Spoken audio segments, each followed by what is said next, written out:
My friends, welcome to Planet Coaster 2. Frontier have given me early access to the release version of this shiny new game, so I would like to thank them very much, and many thanks to Cat in particular for allowing me to be one of the first content creators to bring you gameplay from the console version.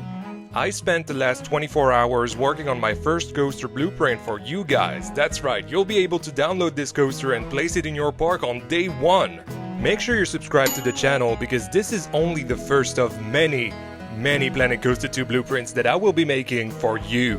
So, what coaster did I choose to start with? Well, I'm a big fan of Vekoma's Renaissance, so I was very intrigued to try a new gen Vekoma launch coaster until I realized you can only use 2 cars max on these trains.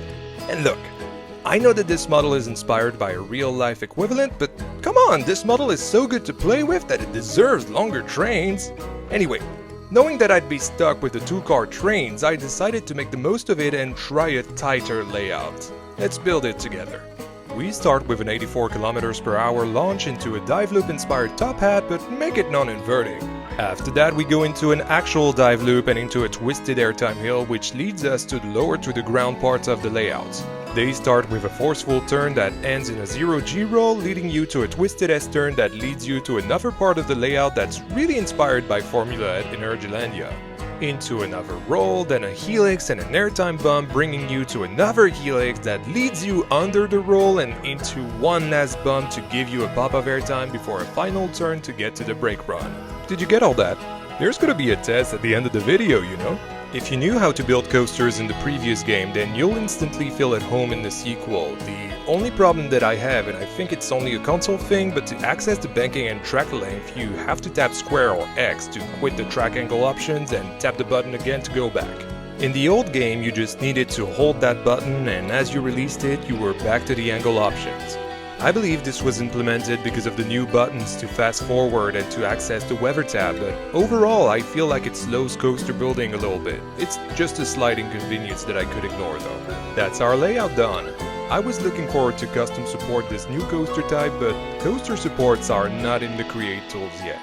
I know this will be a deal breaker right off the bat for some of you, so I'd rather tell you that for now we have to use the in-game generated supports that are definitely better than they were in the first game, but still aren't it. I mean, look at this unsupported helix just because the game can't place the supports that low to the ground. I really hope that they'll add that as soon as possible because that was a massive disappointment to me, but fortunately I was going to discover the new building tools which are just absolutely amazing. Aside from the fact that you either can't multi-select in building groups on console or that I haven't figured it out yet. Either way, I don't think this is normal, so I thought I'd point that out. If you're searching for the multi-select tool, by the way, it's hidden in your radial menu that you can activate by holding triangle or Y when your cursor isn't hovering on anything. Another annoyance, but I powered through these issues again. Let's look at what I've made to theme our ride of the day. Since the Vekoma new gen is stuck with those jet fighter trains, I thought we might as well use that as our theme and make an airbase for our station and maintenance building. The new aquatic theme is perfect for that. It feels like a mix of realistic corrugated metal pieces and more science fiction looking pieces, which are both ideal for what we're trying to achieve here. I added a maintenance bay and a generator as well as a power distributor on the side to make sure those of you who want to play any other mode than Sandbox with this creation can use it. You might wonder why I have some custom supports for the transfer track even though I just said that coaster supports aren't a thing, and that's because they aren't. These are custom water slide supports. I suppose you could try to use that to support your coasters for now, but it just wouldn't look right, so I'd rather be patient and focus on other aspects of the game for a little while. To fill the gap between the maintenance bay and the station, I created this control tower. The scaling works like a charm. Every non-grid and non-animatronic item is scalable, and if you were dreaming about an animatronic that isn't in the game but can feature any other static piece, you're in luck. This is your first look at a custom animatronic. I wanted to use that new feature for the satellite dish on the control tower, and as you can see, it's super convincing. And yes, you can scale the items you place on it. It works very much like the custom ride vehicles or flat rides we can create now, which I haven't really explored yet, but I will in upcoming videos. I just want to say building in this game is so satisfying. Everything feels so natural, and I feel like the people that are gonna have the most fun out of the game when it releases are the really good builders. There are really gorgeous pieces in every theme, and again, the scaling tool helps you make pretty much anything, and custom animatronics help you make any static piece or group of pieces move the way you like. Another thing I really like are the new chain link fences. They look so much better than the one in the previous game. In fact, that's only one of the many realism pieces you'll be able to work with. We have aircon units, air ducts, gutters, switches, power outlets, scaffolding, and more that I haven't seen yet, I'm sure. With our ride area safely fenced off, I started working on the foliage around the ride. I tried using the new scenery brush, but sorry guys, I think something placed by hand is still my go-to way of doing it. I'm too old school to let the game's AI mess up my builds. With our green background done, it's time to focus on the interior of the station. They may not have changed how the stations work in the sequel, but that doesn't mean that you can't make them look cool.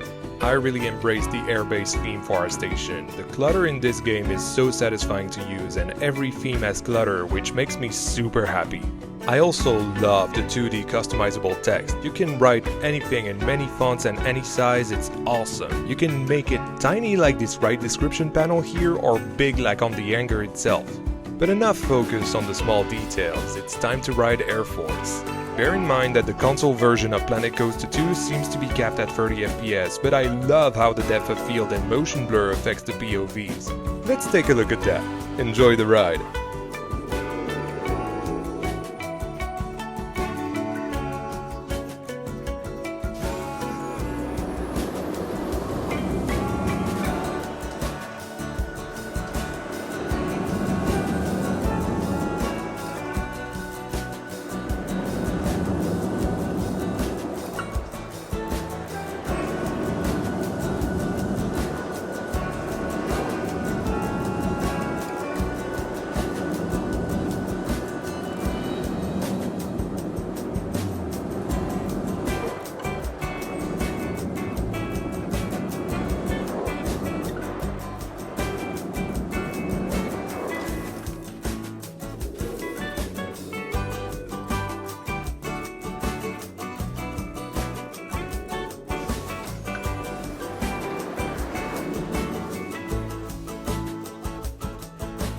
So, the million-dollar question is, do I like the game? Would I recommend it?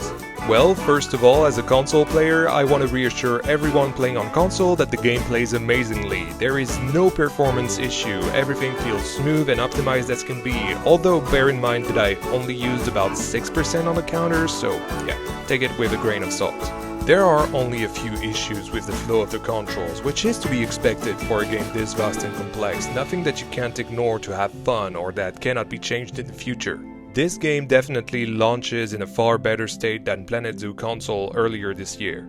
As for the rest of the game, yeah, it is very fun. My only real disappointment was that custom supports do not exist yet, and I say yet because the tab exists, it's just empty at this point. Overall, I really recommend the game for everything that it does extremely well, or at least with what I've tried so far. The coaster builder is flawless, apart from that tiny console gameplay flow issue related to the banking length menu of course, and the building tools are exquisite, truly where the game shines the most for me so far. The possibilities are somehow even more endless than they were before thanks to the scaling tool in the custom animatronics. I didn't get into my beloved sequencing yet because I only had 2 days to put this build and this video together until the embargo lifted, but I'm definitely interested to look at that into more detail soon. Even with this being the base game, there are a ton of things to try and explore, and I think people really underestimate just how much content there is in the game at the moment. I mean, I've barely scratched the surface during my 24 hours of playtime, but I'm looking forward to explore more with you all, so consider subscribing! There's more where that came from. If you enjoyed this first look at Planet Coaster 2, leave a like to support my work. Are you planning to buy the game? What will you try first? Let me know in the comments or by joining my Discord server, the Yan HQ, with the link in the description. Channel supporters are getting early access to new Planet Coaster 2 videos 2 days before their release, along with many other benefits, so consider joining! Thanks again to Frontier for allowing me to bring you this early access content, and thank you all for watching. This has been Yan, and I'll see you very soon in the next one.